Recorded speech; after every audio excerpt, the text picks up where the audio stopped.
Hi, everybody. Good to be with you again. Myself and Dr. Tara with the 15-minute boost to help you with your emotional intelligence and how to transition your career by using it. So Tara's come up with an amazing topic for today. So Tara, how about over to you to kick off and tell us all about this one? As always, thank you. I don't know how much of it I actually came up with, but it was definitely a topic that resonated with me just based on some conversations with some clients that I'm currently coaching. And today's topic, we will just kind of take a deep dive into, does your emotional intelligence skills surpass your soft skills in your career transition? And this was really, I would say, an interesting topic because many times the word soft skills and hard skills have evolved over the years. And so when you think about hard skills, you think about education, things, math, science, skills that you are, or experiences as well, that you're bringing to the table. And soft skills are more in line with communication, with reliability, with how you build relationships or rapport with individuals. And so truly understanding how you lead and how you lead with those soft skills is important. And so when we think about leading teams or even building relationships, many times we want to really focus on how we communicate with others. But as I mentioned, it's really a bigger picture than just communication. It's about how we're able to leverage our soft skills to build those relationships in the work that we do. And many times I think that we take that for granted when we are in a new organization, where we are doing new work that looks different or feels different than the work that we've done in the past. We lean into and we leverage what we're able to bring to the table, or the skills that we have to bring to the table. And many times we overlook how we really build those skills, or how we engage with those in which we work with when we think about soft skills. And the other piece of that is the EI, and Denise is definitely the more of the expert in that area than I am when it comes to being able to leverage, or being able to really recognize what emotional intelligence traits that you are bringing to the table in relationship to the soft skills that you may or may not have in the work that you're doing. Denise? Yes, and you've reminded me that I remember a friend of mine many, many years ago when we read more books rather than listened to books, okay? And there were books around, the power of positive thinking and the 7 habits of highly effective people and all Yeah, these I remember amazing that. books that are still around today, that Yes. my friend Pete was transitioning his career. And I Okay. recall he read those books, he devoured them, and then he practiced what those books were recommending for him to do.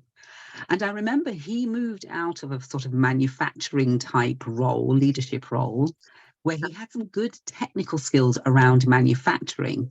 And then he went into IT sector and became a leader there. And I remember talking to him about it. And he used to say, Denise, it's down to the fact that I didn't know IT at the time. He bought a book to read how to become a great IT person for dummies. Remember those books? I think they're still around, IT for Dummies. But that was to improve his technical skills. But his EI skills were higher than his technical skills. And it's the fact that he was able to go into the interview, have a great conversation, build connection, understand mutuality, rapport, empathy, all of these strong emotional intelligence leadership traits, self-confidence, self-actualization, and being able to be optimistic about how he would tackle different issues and scenarios. He wasn't just, well, he was a great talker, don't get me wrong, but he was able to demonstrate that this is how I would actually tackle this situation, by using good emotional intelligence, not necessarily knowing how to code or how to fix systems or how to actually manage change management or be able to understand business analysis in the IT world. And that's what got him through. And so I really do help clients understand, deliver, strengthen more than anything, because we have those skills. We all have those skills. It's just that some are stronger than others. And where they need to be strengthened, that's where I help people strengthen them with some very simple but easily measured ways and strategies to become more self-confident, to become more resilient when you're coping with teams and conflict, to be able to negotiate more effectively and come up with good decisions when you are faced with risks. Those types of things leaders are faced with, whether they're considering their career transition, or they need to use it to transition, or they want to transition and really use their emotional intelligence skills at a much higher level in a different role. So, you know, that is just one of my passion that I love to do to help people navigate from A to B to C, for sure, Tara. Yeah, and that was a great overview, and really with the nuggets that you provided on really how you make the connection when you think about the soft skills and the role they play with EI. And I was thinking during that time as well, is that, you know, even when working with women to go up or out of the organization, we've had some very tough conversations when it comes down to who was actually selected for the role. And many times it's the person with the more technical expertise, and not the person with the best soft skills.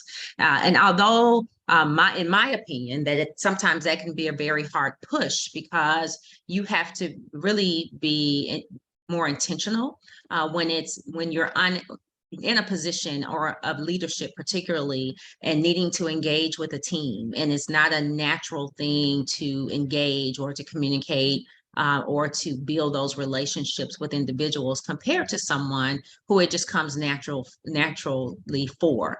And many times we're unable to really see, you know, how those things are connected when we are the candidate on the other side who was not selected, but someone with more of the expertise, but the soft skills are absent. And so being able to, one, have self-awareness about where you are and how you build those relationships, how you and not just up, but also across the organization, is really important. But then being able to leverage your hard skills of your experience, your education that you're bringing to the table, really makes you a more valuable candidate. And although you may not always be selected as the finalist, knowing what you bring to the table is more important than not knowing at all where you really fall in the big scheme of things. And so working with Women 101 to really put a plan together to go up or out is one piece of it, but also understanding who they are, what they bring to the table, and what skills they'll really need to leverage or lean into in the new role that they are eyeing or that they are vying for is really important as well. And so spending time in that space and knowing, hey, even if I'm not selected for the role, I am now in a better position, and being able to speak to and communicate what I bring to the table and really my value. And that's many times things that are kind of overlooked or that we overlook as women when we're applying for these roles to go up or out in the organization. You're right, because if you are listening to this as a recording, for instance, I would really encourage you to think about some of these things, that if you are trying to transition your career and you don't think your emotional intelligence skills are as strong as you'd like them to be, that's okay. Reach out to either of us to support you on that. If you feel that they are already strong and you've maybe not considered them as part of your transition, then we would highly recommend that you do, because it's that that's going to help you on your journey. If you feel that actually, I don't think I've got very much self-awareness or self-management or self-relationships at all,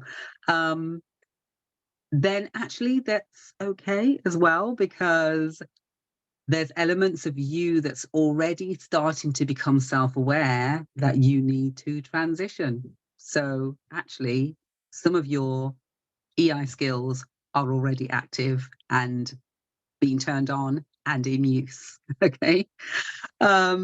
So whichever of those three that you fall into, then let it not worry you. Use that energy to start to now plan what next. Use that energy to start thinking about, actually, I can have a new career and I can have a new interim, a secondment, a moving to a completely different sector, or moving to a new role that's probably temporary outside of the current position that you're in, to then use it as a stepping stone as well, because those things can happen.